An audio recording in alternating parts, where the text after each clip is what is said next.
So jy het al hierdie mense gesien wat dollars aanlyn maak. Jy weet, en hulle is in fancy plekke en hulle is mooi opgedolly en weet hulle het miskien vinnige karre of mooi karre en die huis lyk heel rig binnekant.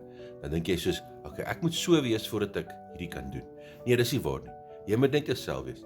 Ek is in Albert, ek is maar net 'n gewone ou, ek is 'n werkswinkel wat ek vanaf werk een keer te park en ek het 'n aanlyn besigheid wat vir my kan dollars verdien aanlyn. Hoe?